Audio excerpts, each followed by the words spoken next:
termo de depoimento número 6, que presta Marcelo Bahia Odebrecht, aqui presente, juntamente com seus advogados Luciano Feldens, Débora Poeta e Joana Paula Batista.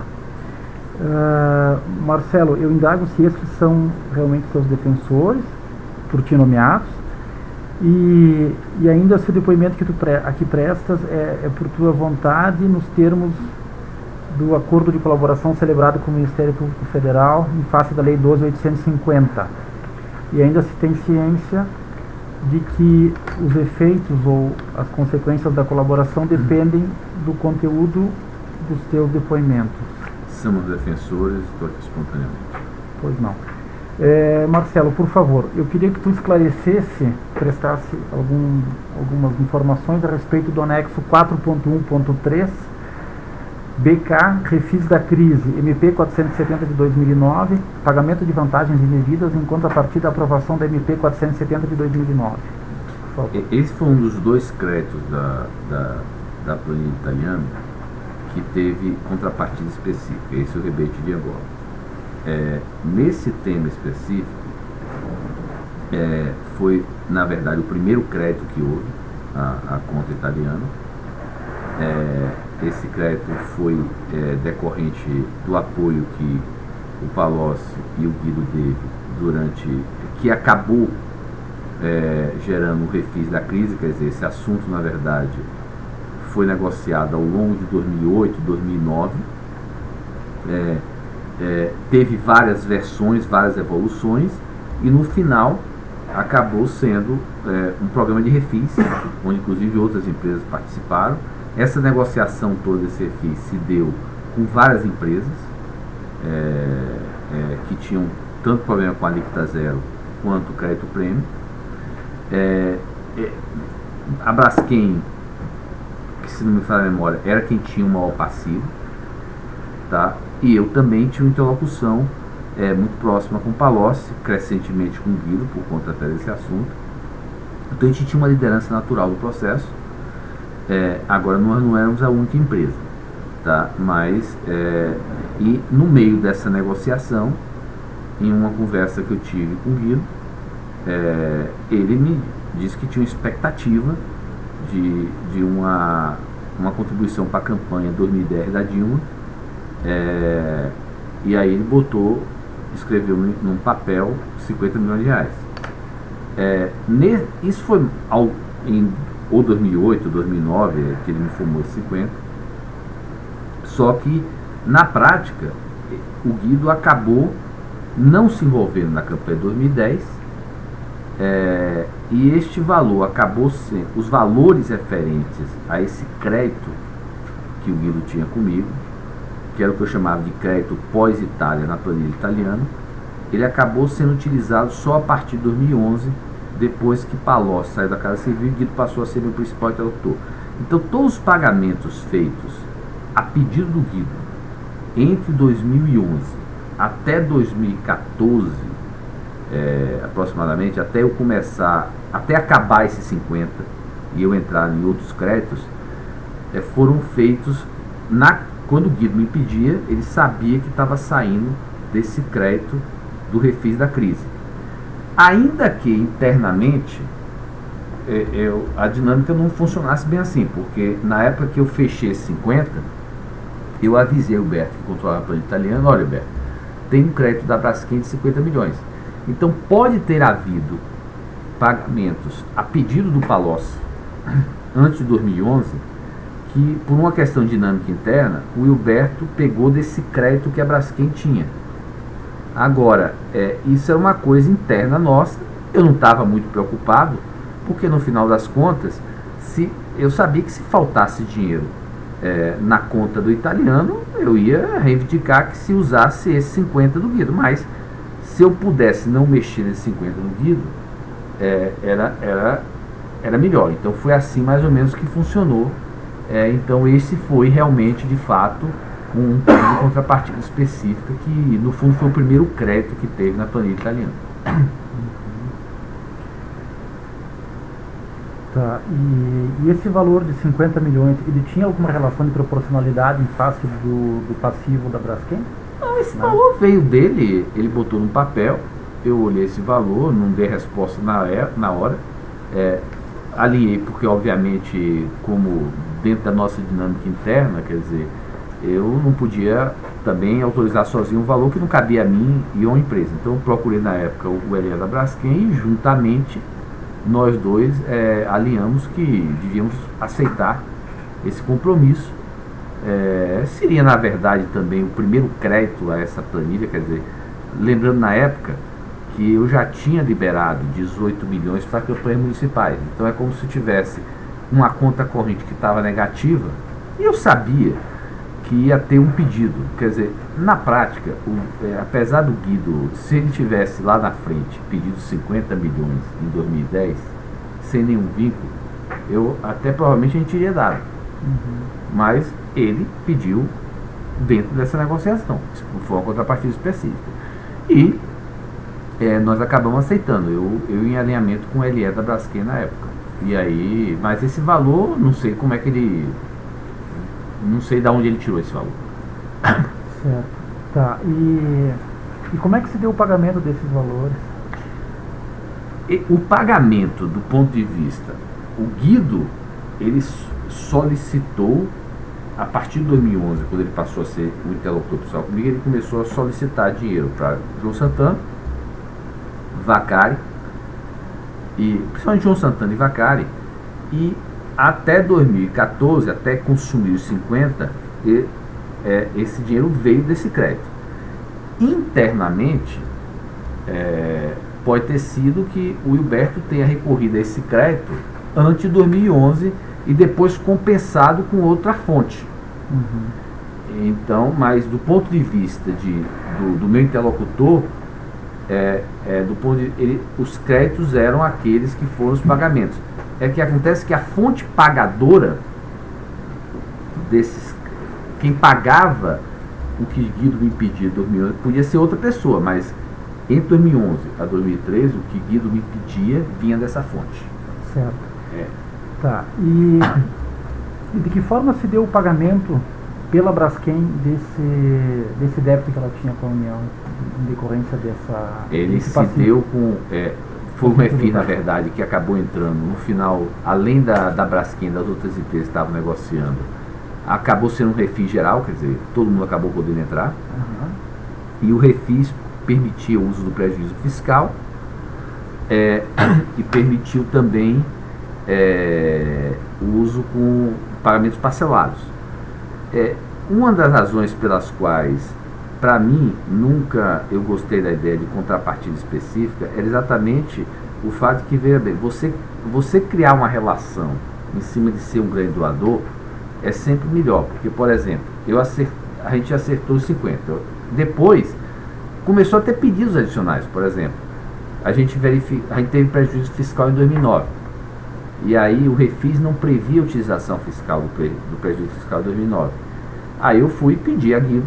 Aí eu já tinha criado a relação, quer dizer, dentro daquela relação mais ampla, e ele acabou reeditando o refis para prever a utilização do prejuízo fiscal de 2009. Então houve alteração do processo. Mas aí já não houve mais uma negociação específica, já entrou dentro daquela relação ampla, que você cria exatamente por você ser um grande doador.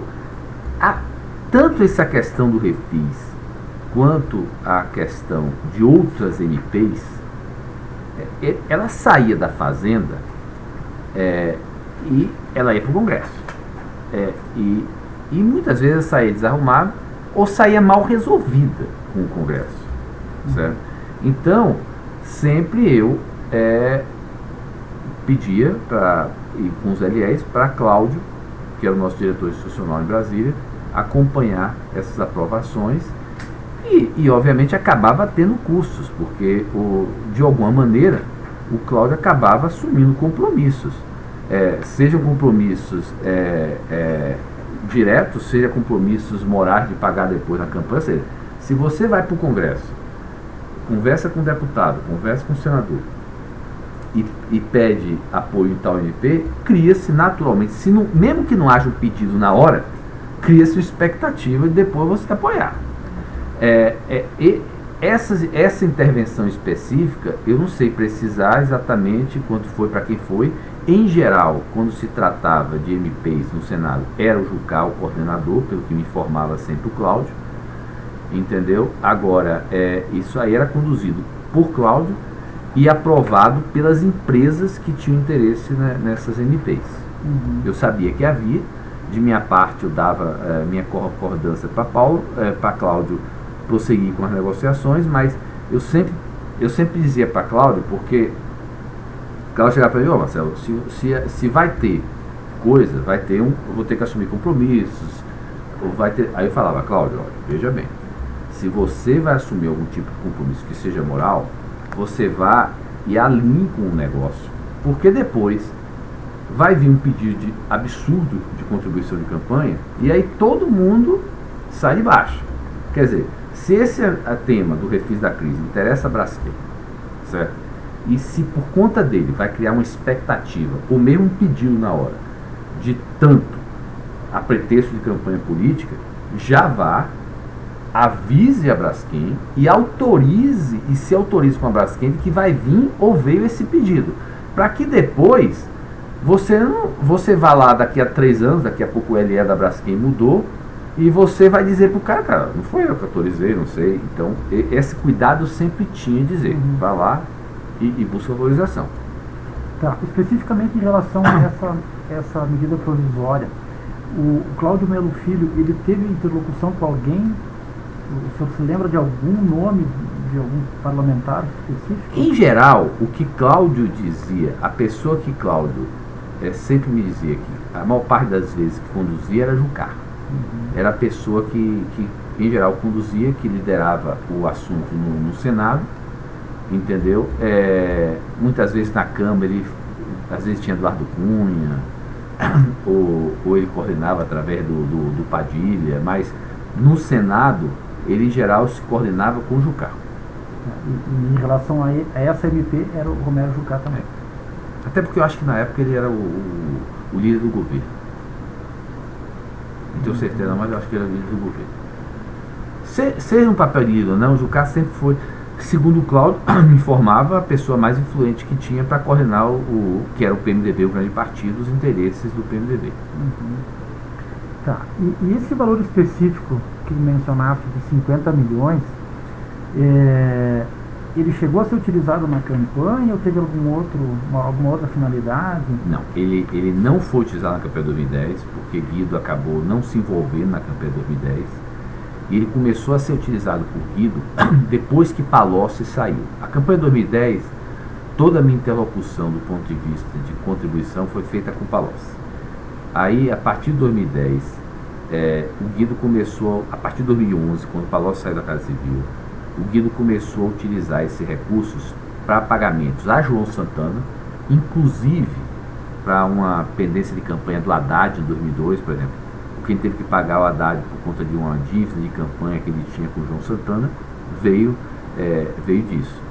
E Vacari, que às vezes tinha necessidade do PT, o Vacari pedia a Guido autorizava, e a gente fazia ou doação ou caixa 2. Em geral, a grande parte, eu acho que nesse período, foi até doação oficial que o PT precisava. E saía desses 50 milhões.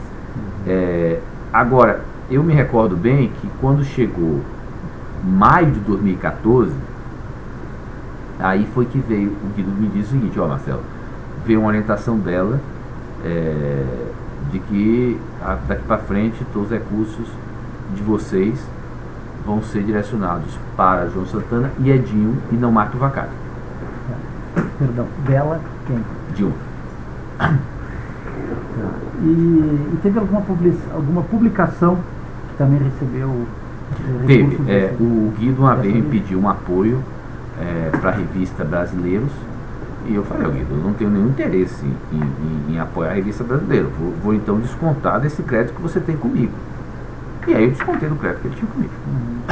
Tá. E essa questão, Marcelo, só para esclarecer um pouquinho melhor, quando tu falava, eu vou descontar desse valor, isso era sempre compreendido de parte do outro, que isso era um processo dentro do sistema todo, ele era um processo legítimo, razoável, vou descontar daqui. E sempre havia a compreensão de que havia uma conta e que os valores estavam lá e que eram destinados. Isso. Olha, a maior ilicitude disso aí, independentemente de toda essa relação baseada em expectativa ser uma relação errada, foi na questão das duas contrapartidas. Não, eu pergunto mais a questão do funcionamento. É que eu acho que quando tu explicava, vou descontar do valor tal, eles já compreendiam? Já compreendia. É que eu acho que como o refis, veja que as duas contrapartidas específicas, elas foram na origem. Estamos falando de 2008, 2009. Quando eu já liberava a Paguido em 2011, a gente já não... Eu acho que já tinha uma relação tal que eu acho que não ia na cabeça, jamais falava que aquele crédito foi decorrente de um pedido específico, porque a partir daí ele começou a ter um crédito e o que ficava claro era o seguinte: olha, nós somos grandes parceiros, a gente tem uma agenda ampla, e havia um entendimento dele de que ele tinha, portanto, um crédito comigo por conta disso, e eu tinha também uma agenda por conta dele. E as coisas se misturavam. Então, por exemplo, muitas vezes eu ia lá fazer pedido, você precisa destravar esses financiamentos que estão travados, tudo. Ou seja, essa era a minha agenda. Aí no final da reunião ele falou: Marcelo, mas tem aquele nosso amigo, o Vacário, o João Santana, precisa de 10 a 20. Quer dizer, não era um vínculo direto, mas era como se fosse uma relação de mão dupla, que ele tinha em mim um grande doador, dentro de créditos que eu estabelecia com ele, e eu tinha uma agenda e um acesso a ele. Entendeu? É aquela história que a relação se baseava sempre no tripé. Não é que eu não levasse, as coisas que a gente levava, eram até coisas legítimas, era para destravar um financiamento, o orçamento do ProSub. Na verdade, eu não tinha que pedir orçamento do ProSub, porque era uma obrigação fornecer. Então, o financiamento também era uma obrigação. Então, na verdade, eu levava isso. Agora, eu imagino o seguinte: a maior parte das empresas que não tem esse acesso não consegue nem resolver seus problemas. Então, na verdade, eu levava isso. De certo modo, ele me escutava, ou dava acesso à agenda, quer dizer, eu podia ter reuniões com eles, às vezes 2 vezes por semana. É óbvio que eu também tinha essa facilidade, porque eu era grande doador. Muitas vezes até o pedido era, me ligavam para dizer: Guido, precisa falar com você segunda-feira. Quando ele me chamava, em geral, eu já sabia que era para fazer um pedido de alguma coisa. Ele me chamava simplesmente 5 minutos para dizer: Marcelo, preciso que você autorize 5 por Vacário, ou não sei quanto. Aí eu aproveitava que ele tinha me chamado e já metia uma pendência que eu tinha na época. Resolvia um problema. Não é que não existia na minha conversa com ele um vínculo ou coisa, mas é aquela história: você cria uma relação que é errada, uma relação que não deveria precisar, porque o empresário está levando coisas, até é só pegar minhas agendas com o Guido, eu não pedia nada a ele que não fosse correto. Agora, o errado está em que eu tinha o acesso a ele e tinha a priorização dele baseado em que eu ser grande doador. Isso é que é o grande erro a grande ilicitude está aí, entendeu? Que na verdade a gente acaba racionalizando de que, como o nosso pedido é um pedido que é legítimo, isso é uma coisa natural, a gente acaba racionalizando de uma maneira errada, entendeu? Mas não é normal, não pode considerar normal um negócio desse. Doutor, você tem alguma coisa? Então dou por encerrado o depoimento número 6 que prestou Marcelo Baiano.